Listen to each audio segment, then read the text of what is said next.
you see an overlander and a natural habitat.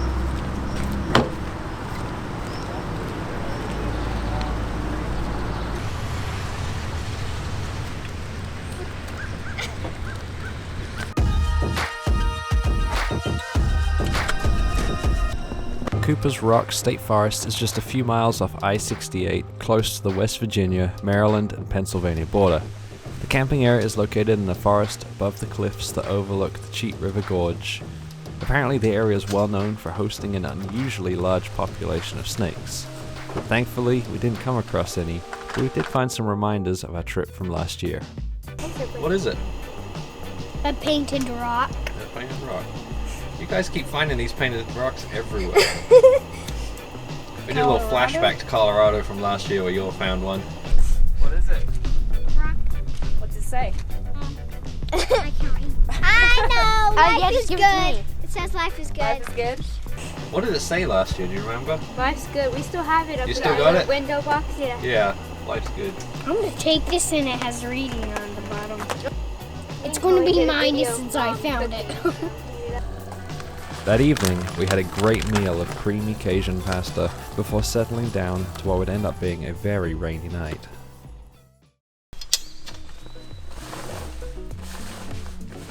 So I've had this Smitty-built rooftop tent for about 2 years now. This is the first issue I've had with it.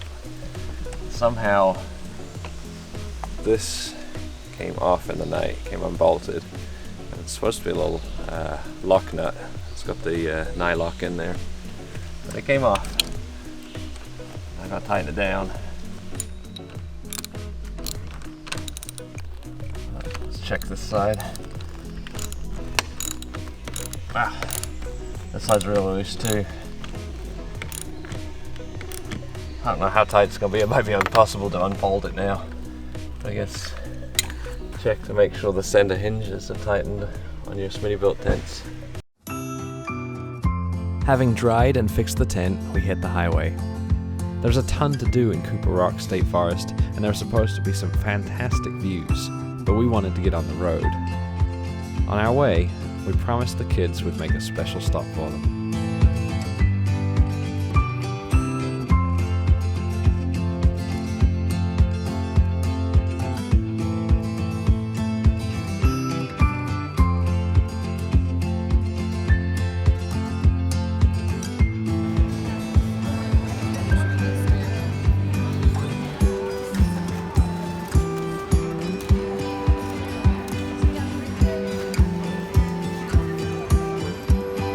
Earlier, Wes was bothering me, and in revenge, I bought his kids some whistling candy for them to eat while they're in the car. So let's go give that to them. Hey. Hello. I bought you all a prize that you all got to share. What is it? Thank you. Whistling candy. So it's 3 sacks, 3 of you. Oh goodness. So when you eat this, make sure you whistle it all, alright? Okay. Enjoy. Do that while he's driving, while your dad's driving. Hate you. Why? What's that noise?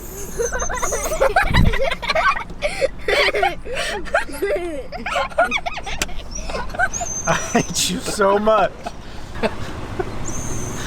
Wow. That's a great sound. I hate you. I hate you so bad.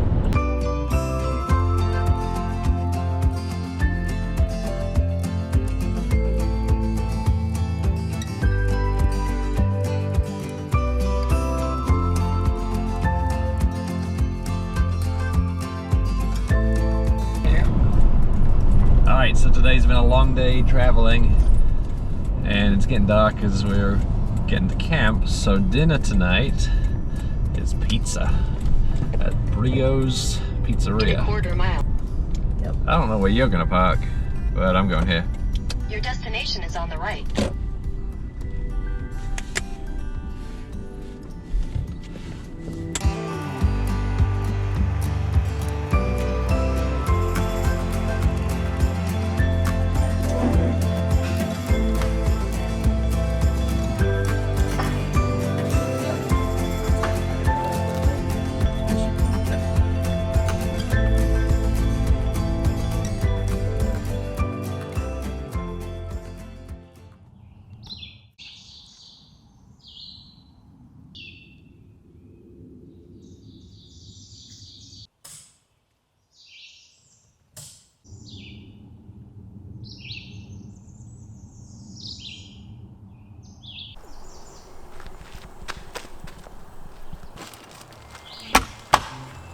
So this morning we're waking up in the Catskill Mountains of New York, and for breakfast we have leftovers from yesterday. We had Cracker Barrel and made sure we ordered a few extra pancakes, so we're just going to heat them up on the frying pan.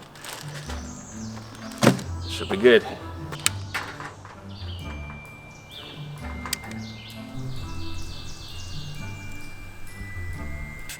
Should I try a flip? Oh.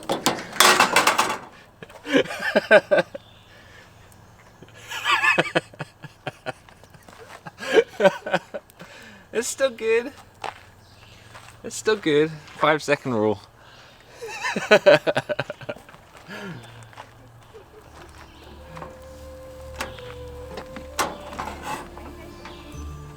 Maybe. Yeah, total accident. Unavoidable.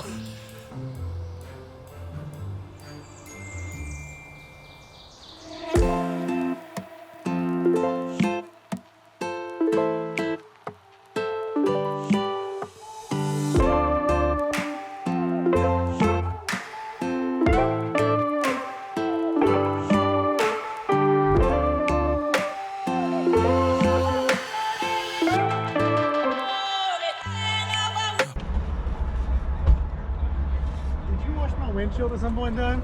Yeah, just now. Oh, really? Yeah, I was well, walking up, I was like, I know I didn't wash my windshield. I knew it wasn't me because I would have done a good job if I'd have done it. alright. I felt a little bit bad. A little bit? Yeah, about the whistling candy. No, you're just worried about what's going to happen to you. You don't feel bad. And no amount of good deeds is going to make up for it now.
What day are we on?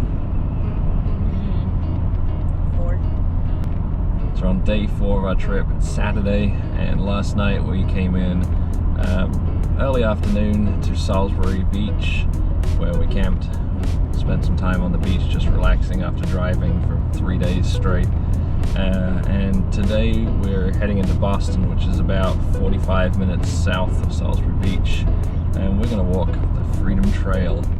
Heading into Boston, it was clear that the locals are a big fan of the channel. They'd named a town after it, a street, a beach, a police department, and even several businesses.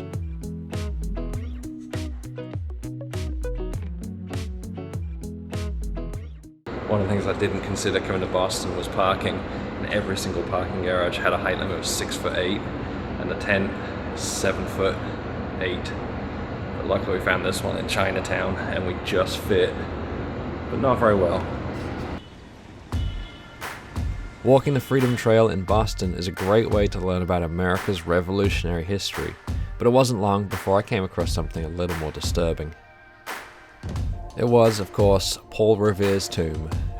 Paul Revere is best known for his 1775 midnight ride warning of the approaching British before the battles of Lexington and Concord. Further along the trail is one of the oldest public buildings in the United States, the Old State House. The Old State House is the site of the Boston Massacre in 1770, which was the first bloodshed of the Revolutionary War. Later, in 1776, the Declaration of Independence was read to the Boston residents from the balcony of the same building. While we were in Boston, Wes and Alyssa took their kids to the Harvard Museum of Natural History, which they absolutely loved.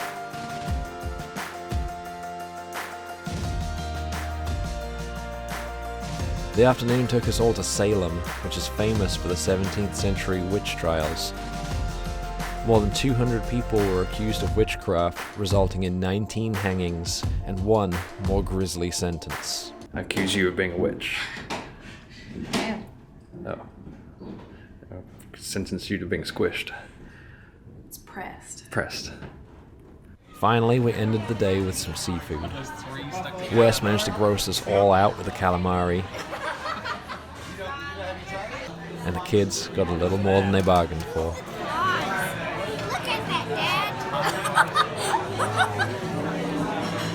That's not a lobster tail. What day are we on? 5? Day 5 of captivity. Held against my will, forced to overland. So day 5, we're heading up the I-95 for about 50 miles into Maine. Then we'll cut across inland and onto the forest roads. We're 30 minutes away. Okay. So E has decided that we're going to go see, what's the name of the lighthouse? Portland Head Lighthouse. Portland Head Lighthouse, and it is 30 minutes away. I'm assuming on the coast of Maine. No, it's inland. Oh, it's one of those inland lighthouses. No, it's on the coast.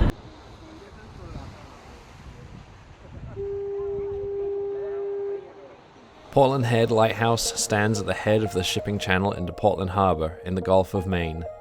The lighthouse was completed in 1791 and is the oldest lighthouse in Maine and still operational today. The northern end of the shipping channel is marked by Ram Island Ledge Lighthouse, which is visible in the distance beyond Portland Head. It was constructed in 1905 after multiple shipwrecks on the stone ledges. From Portland, we cut north inland, heading towards Moosehead Lake.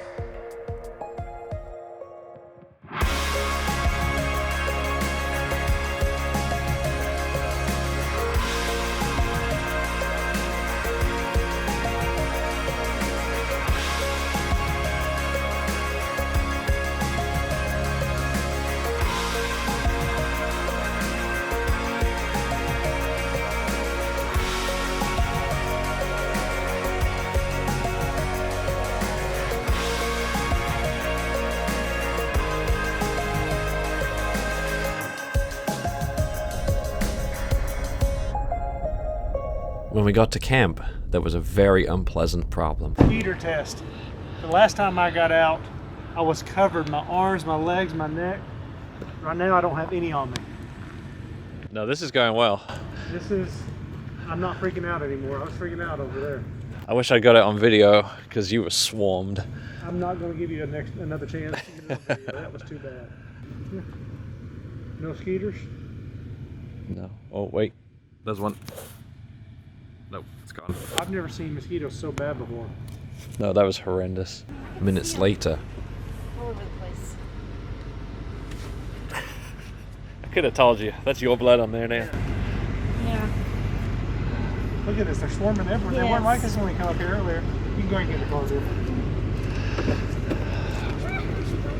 I have never seen mosquitoes like this. Welcome to my world, where after a really wet spring and now starting a wet early summer, you can't go outside without being mauled by mosquitoes. Yep. Apparently we picked the wrong year to do Maine. The bugs were so bad that it made the news as one of the worst years ever. In some of the campsites at Moosehead Lake, we were swarmed the second we stepped out. Others took a little longer, but either way, we were covered in bites from just minutes outside of the vehicle. After being swarmed and bitten again, we decided to head back into the town of Greenville to see what our options were. And on the way back, we came across the most amazing sunset.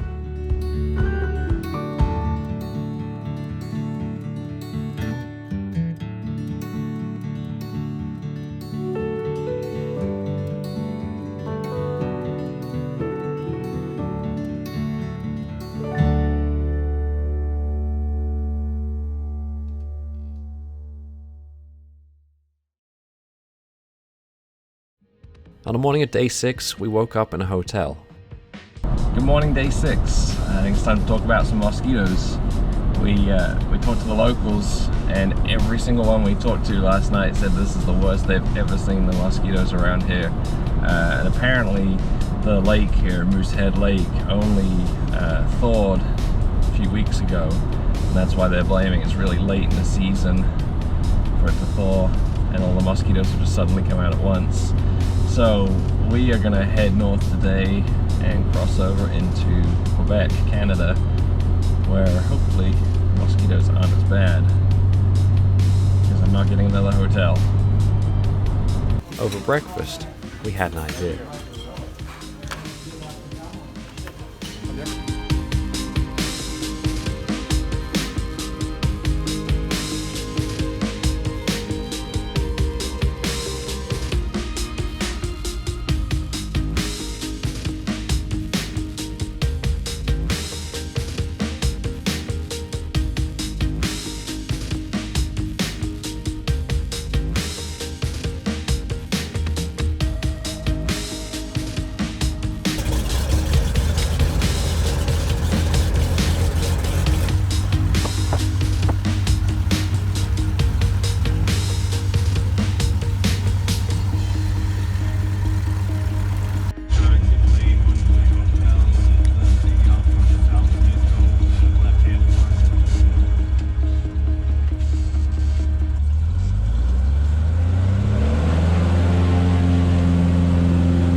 From the air, we had seen several moose wading through the ponds and creeks, as well as a route that would be taking north into Canada. Alright, we're finally on dirt roads up here. They're pretty bumpy, so we decided to get out. We're going to air down. We should be on dirt roads for the rest of the day. As you can see, we're getting mobbed by little black flies here. They're all over my legs.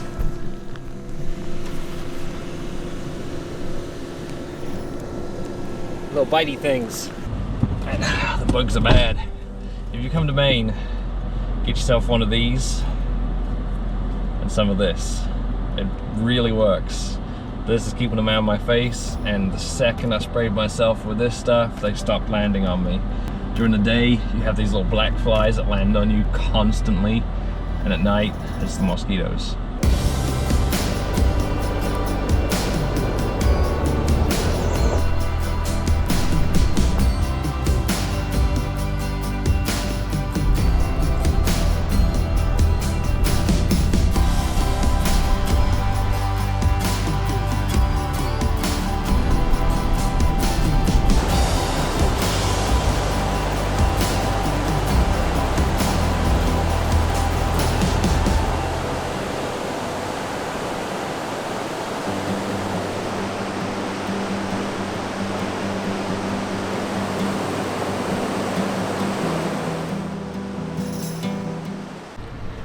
Alright, go explain what's happening. Well,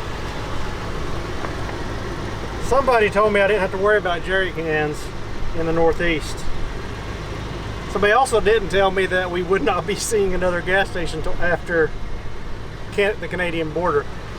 So right now I've got about 99 miles to empty, and I think we've got about 98 or 99 miles to the border. And we don't think there's going to be any gas stations. So Rob's going to pull the trailer so I can see if I can get a few more miles to empty. That way, hopefully I can make it to the border. So while you were gone, the grader came by, and I asked that guy, and I asked him where the nearest gas station was. He just started laughing. He said, nowhere near here. And I said, well, I've got 90 miles to empty. And he's like, I don't know if that'll get you there.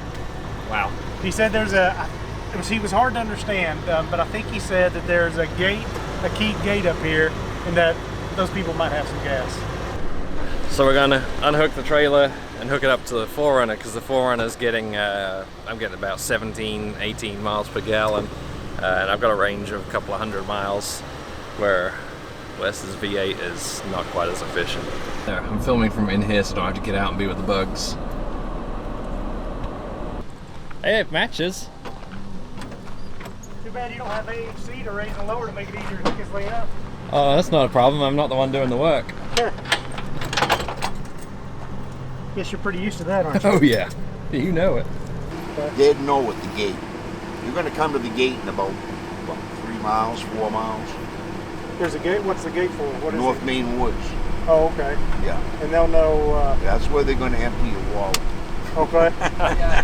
So we just crossed into the North Maine Woods, and Wes is still on the hunt for gas. He's over there bothering some of the workers out here who work in the forestry, asking if they have any gas so we can make it to the border.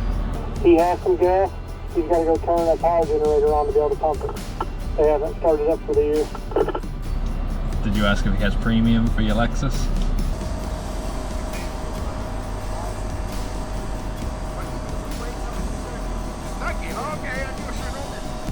I got 150 miles to empty now.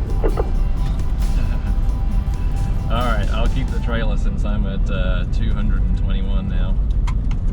Yeah, I feel pretty comfortable at this point. The North Maine Woods has 3.5 million acres of land, most of it covered in thick forest and lakes. After 70 miles of unpaved roads, 90 miles from the last gas station, and deep in the North Maine Woods, we reached a trailhead that led off into the forest. What we thought would be a short walk ended up being a lot further than we had been led to believe. With the trail getting rougher and muddier, everyone else turned back. I took the radio and the satellite messenger and continued alone.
Originally constructed in 1897 and 1901, these incredible locomotives were used in the Maine logging industry. They started service in 1927 and carried lumber back and forward day and night, moving over 500,000 cubic feet of wood a week until the decline in 1933. Being relatively obsolete, it was more cost-effective to simply leave them in the woods, where they sit today. From Eagle Lake, we decided we would push northwest to camp as close as possible to the St. Just border crossing into Canada.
So we're in the northern Maine forest, and before we came on this trip I had this vision in my head of what it would be like camping up here, and we're finally there.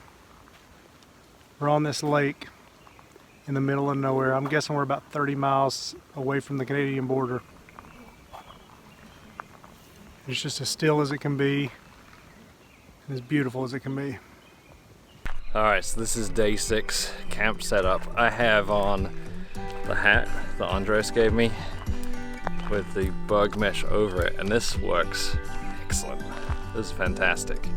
And behind camp there's a lake and the sun is just about to set. It is very pretty here. I think this would be the perfect campsite if it wasn't for all of these black flies. What are you doing in there? Cleaning up. What do you want, outside peasant? Just wondering what it's like to live the high life. Do you want to come in, bring the map in here and go over some of our options for the I next few think days? you ought to have to come out. I'm not coming out. I'm coming here. I got the table ready. I might bring the bugs in with me. They might be attached to me. Yeah, I mean, there are bugs attached to you. That evening, we went over our options for the next few days using the custom maps printed for us by axlesandantennas.com. Our original plan had us going to Nova Scotia with Jeremiah from Overland Pioneers, but we were moving far too slow to meet him in time. We decided we would press on to Quebec, but head back into the US to spend time in Vermont and New Hampshire after.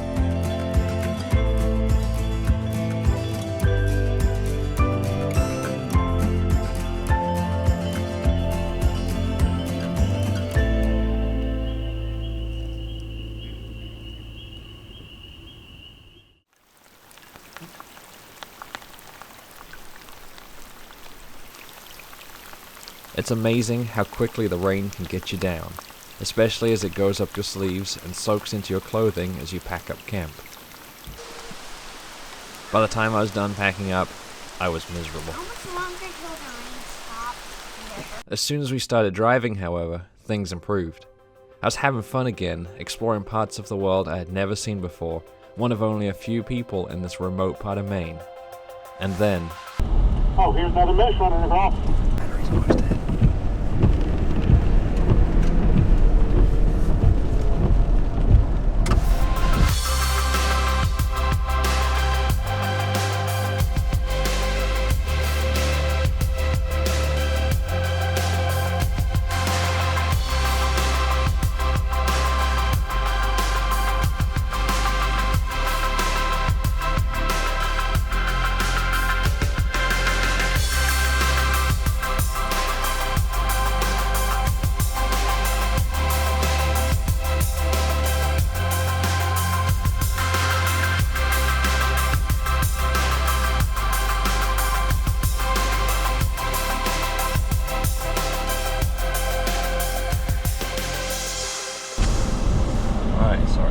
United States into Canada.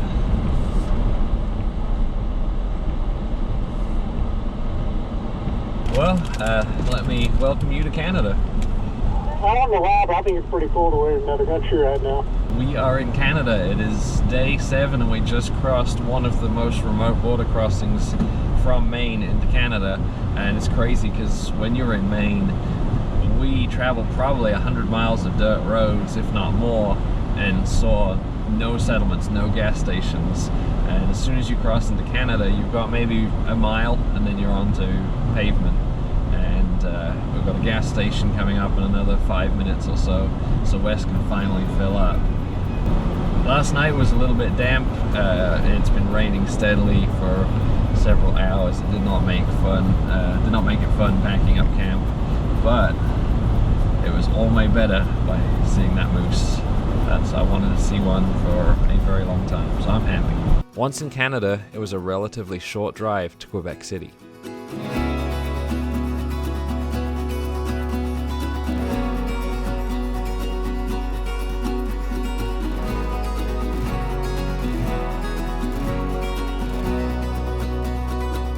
And I said,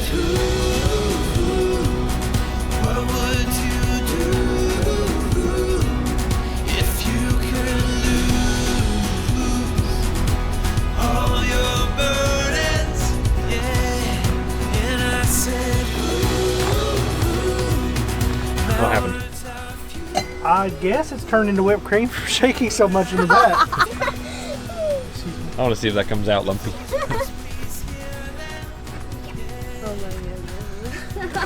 Oh. That's not so bad. That's because the lumps are staying in there.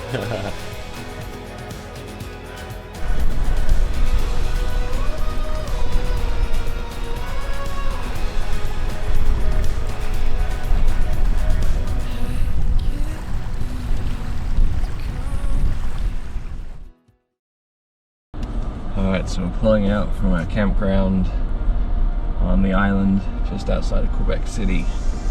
And today we're going to head into Quebec City and see some of the sights along the way.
Alright, dinner tonight is apparently some kind of Poutine. Canadian. What is it? It's poutine. Poutine? Yep. What is that? French fries, gravy, and some kind of squeaky cheese on top. It was gross. Dessert was much better. Alright, so as I'm driving through the campground, I hear a rattling from underneath my vehicle. And I can't figure out exactly what's causing the rattling, but when I got underneath I did look, and there's not a single bolt holding on the skid plate anywhere. There's 2 tabs at the front here that are in their slots, and I think this little lip here is all that's holding it up right now. So I'm going to fix this the only way I know how. That's the Jeep way. Zip ties.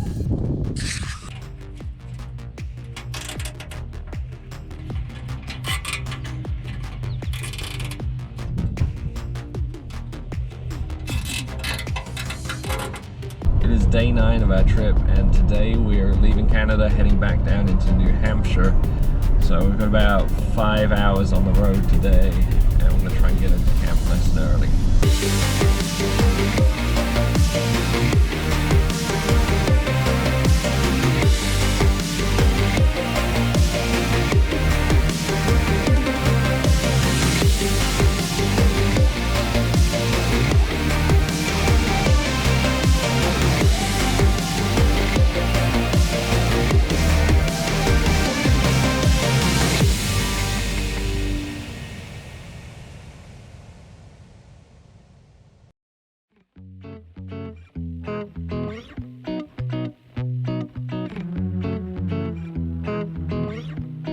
So it is day 10, and today we split off from Wes and his family. We left them at the campground that we stayed in last night. We are in Lancaster on the Vermont-New Hampshire border.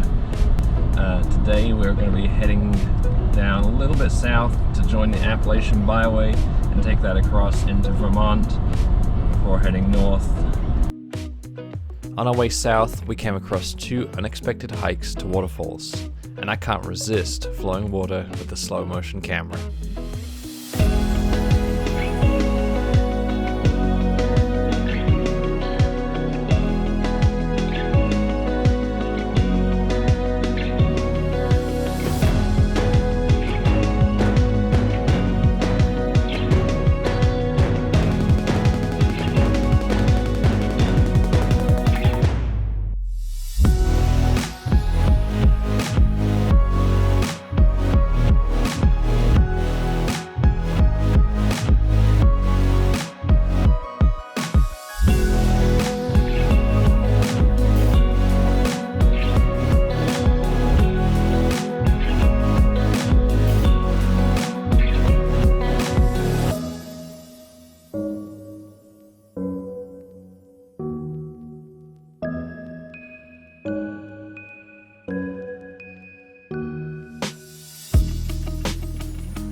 Day 11, we're starting at Little River State Park, and it's been a damp night, a damp morning. I hate you. Stop it, it's move away from the vehicle. You're just spraying that directly in through the door.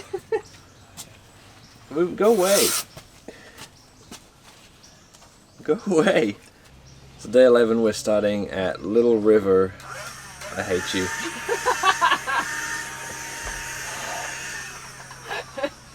What? I just cleaned it up. It's awesome.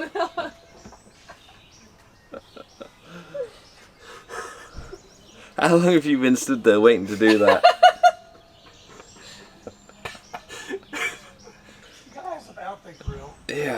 You think you're so funny too, don't you? Are you trying to be really quiet now? I think that's bothering me more than you just making noise. You're just walking in slow motion around our campsite.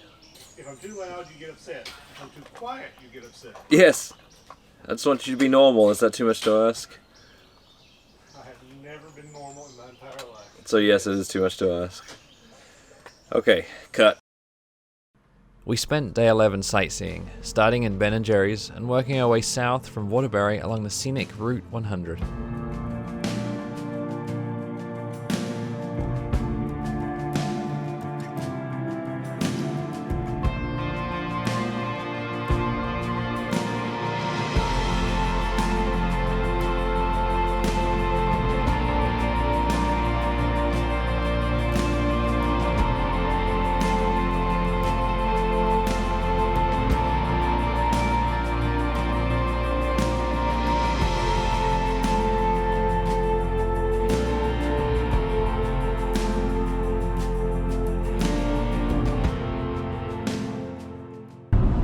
Day 12 and we are beginning our journey south again back towards Kentucky. We're in kind of northern Vermont right now, and we are going to hit the Appalachian Byway again, taking some of that down through the National Forest on the south end of Vermont. We're going through Green Mountain National Forest. The Appalachian Byway follows the Appalachian Trail as closely as possible for pretty much the entire length of the Appalachian Mountains through the US. So we're on just a very small section of it right now in Vermont, and we did a tiny section in New Hampshire as well. There are some good chunks of paved road, but there are also some fun roads that we've been on here in Vermont. If you're interested in downloading it, I believe it's available on AppalachianByway.com.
That night, we headed to a campsite we'd found on Overlander, about 20 minutes off the interstate.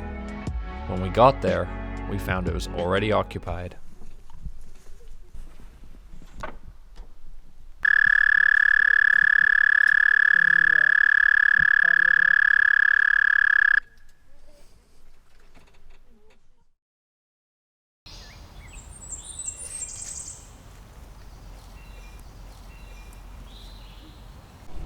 So one of the things I've been doing on this trip is collecting patches at each of the places we've gone to. So this was our very first campground at Cooper's Rock State Forest. Got several places from when we were walking around downtown Boston. From Salem, I had to get a witch. And then one from the sites that we visited. Got several from Maine. There's the lighthouse. There's the mountain that we flew around. Of course, I had to get a moose as well, because that's where we saw the moose. And then North Maine Woods I think North Maine Woods was probably the most miserable I've been on this trip, but when I look back, it was also the biggest adventure. I've never been more remote than we were in the North Maine Woods. Obviously I got a couple for Canada. We went there, Quebec. I enjoyed seeing the waterfalls and the water features at the state park in New Hampshire. And then I got a couple for Vermont. I couldn't find one that specifically said Vermont, but went to Ben & Jerry's, ate some Ben & Jerry's, and of course Little River State Park. So this is it, our very last campground for the entire trip. We're in Stockton State Forest in New York. It is day 13, and today we're gonna hit the highway home.